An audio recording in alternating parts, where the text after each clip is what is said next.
අද සෙනසුරාදා දවසක්. සතියේ අනිත් දවස් කොච්චර බිසි වුණත් සෙනසුරාදා ඉරිදා උදේ මැහැරුණාම දැනෙන්නේ මාරම නිදහසක්. මොකද සෙනසුරාදා ඉරිදා කියන්නේ මගේ නිවාඩු දවස් දෙක.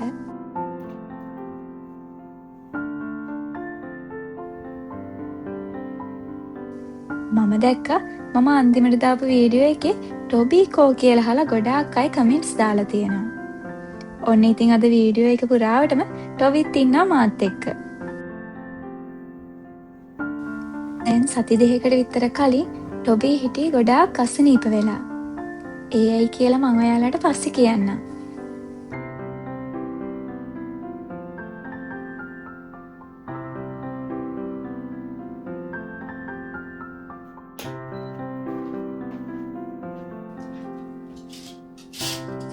මේ දවස් ටිකේම එක දිගට වැහැලා අද තමා ටිකක් මේ පායලා තියෙන්නේ. කොහොමත් ජූනි කියන්නේ ජපානයට වහින කාලෙනේ.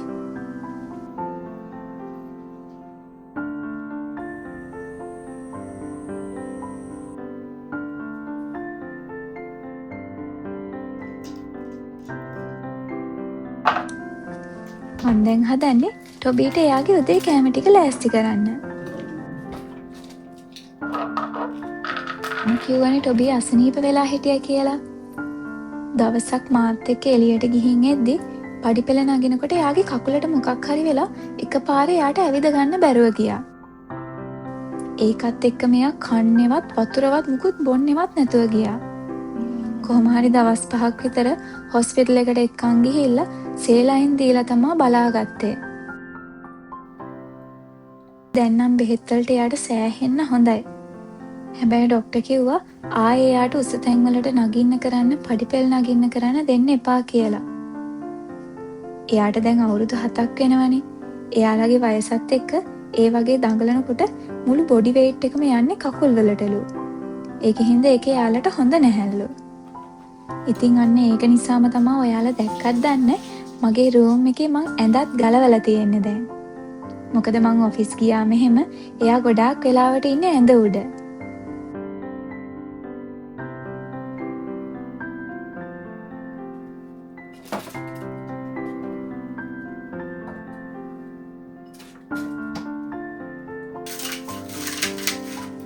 ටොබීට කෑම දීලා ඉවර වෙලා දැන් මං හදන්නේ මට කොෆි එකක් හදාගන්න. ඔෆිස් යන දවස් වලටත් අනිවාර්යයෙන්ම උදේට ඔෆිස් එකට ගිහිල්ලා හරි කොෆි එකක් බොන හින්දා දැන් ඒක පුරුද්දට ගිහිල්ලා. උදේට කොෆි එකක් බිව්වේ නැති වුණොත් නිකන් මුළු දවසම හරි නිකන් අසම්පූර්ණයි වගේ.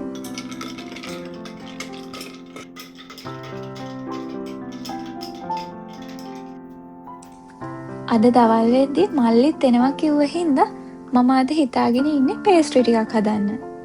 ඉතින් මේ ඒකට ඕන කරන අල ටික තැම්බෙන්න තිබ්බා.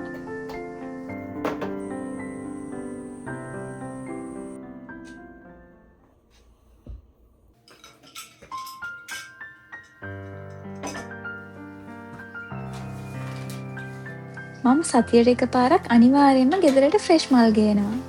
මොකද මම මල් වලට මාරම ආස කෙනෙක්.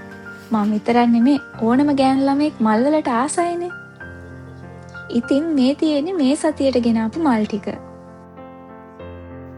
මට මේ මල් ටික වාස් එකට දාන ගමන් මට මතක් වුණේ ගිය සතියේ දවසක ඔෆිස් එකේදී අපේ මැනේජර් අපිට කියලා දීපු මාරම ලස්සන ජපන් කන්සෙප්ට් එකක්.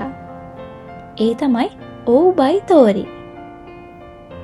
ඕබයි තෝරි කියලා කියන්නේ ජපානයේ වසන්ත කාලෙට පිපෙන මල් වර්ග 4ක් තියෙනවා. ඒ මල් හතරම හැඩයෙන් වගේම පාටින් එකිනෙකට වෙනස් වුණත් ඒ එක මලක්වත් අනිත් මලත් එක්ක තරඟ කරන්නේ නැහැ. එයාලා තමන්ගේම අනන්‍යතාවයකින් තමන්ගේම වෙලාවට ලස්සනට පිපෙනවා. මැනේජර් ඒක කියලා දෙද්දි මට හිතුනේ අපිත් අපේ ජීවිතේ සමහර වෙලාවට සෝෂල් මීඩියා වල ඉන්න අයගේ ලස්සන ජීවිත දිහා බලලා අනිත් අයගේ සාර්ථකත්වයත් එක්ක තමන්ව සසඳලා මානව විදියට අප්සෙට් යනවනේ.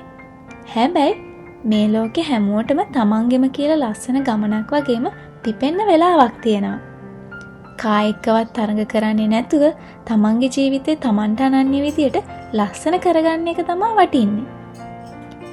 ඔයාලටත් ඒක ඇත්ත කියලා හිතෙන්නේ නැද්ද?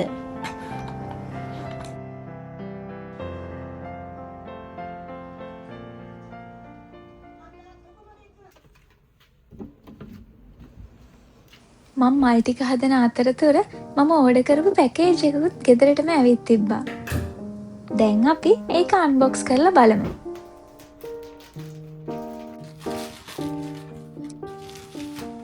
මම මේ ගත්තේ මට ඔෆිස් දාන ෂූස් දෙකක්. මම ඒක ගත්තේ One Mix කියන බ්‍රෑන්ඩ් එකෙන්. මොකද මම කලිනොත් ඔෆිස් දාන්න මේ බ්‍රෑන්ඩ් එකේම ෂූස් දෙකක් තමයි අරගෙන තිබ්බේ. ඒකේ ක්වොලිටි එක මාරම හොඳයි. ඒ වගේම තමයි අර බර අඩු හින්දා දාලා ඉද්දි හරිම කම්ෆර්ටබල්. ඔෆිස් දාන්න ගත්ත හින්දා මම මේ පාර සිම්පල් කලර් එකකින් ගත්තත් එයාලගේ මාරම ලස්සන ස්ටයිලිෂ් කලර් කලෙක්ෂන් එකක් තියෙනවා. තව දෙයක් තමයි එයාලා ලෝකේ ඕනම රටකට ඩිලිවරිත් කරනවා. ඉතින් ඔයාලටත් ඕනනම් ගිහිල්ලා බලන්න. මං එයාලගේ වෙබ්සයිට් එකේ ලින්ක් එකයි සෝෂල් මීඩියා වල ලින්ක් එකයි පහළ ඩිස්ක්‍රිප්ෂන් එකේ දාලා තියන්නම්.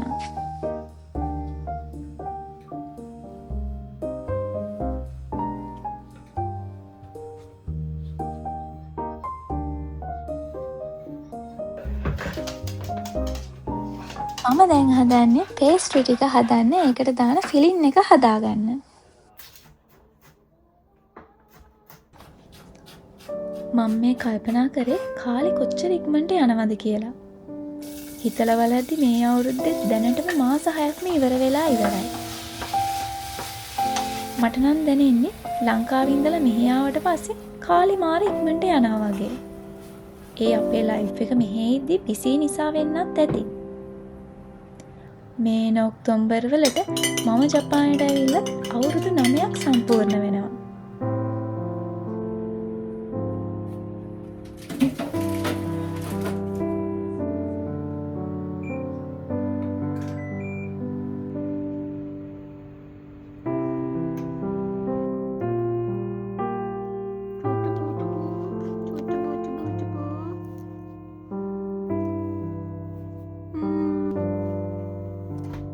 තාම ලොකු අවුවකුත් නැති හින්දා මම හිතුවා ගේ ඇතුලේ තිබ්බ මගේ ඉන්ඩෝ ප්ලාන්ට්ස් ටික බැල්කනි එකෙන් තියලා අවුව වැටෙන්න කලින් ඒවට වතුර පොඩ්ඩක් දාන්න. ඉතින් ඔන්න ඔය විදියට තමයි මගේ සෙනසුරාදා උදේ වරුව ගෙවිලා ගියේ. එහෙනම් ආයේ ලස්සන වීඩියෝ එකක් අරගෙන එනකම් හැමෝම පරිස්සමෙන් ඉන්න. සයනරා.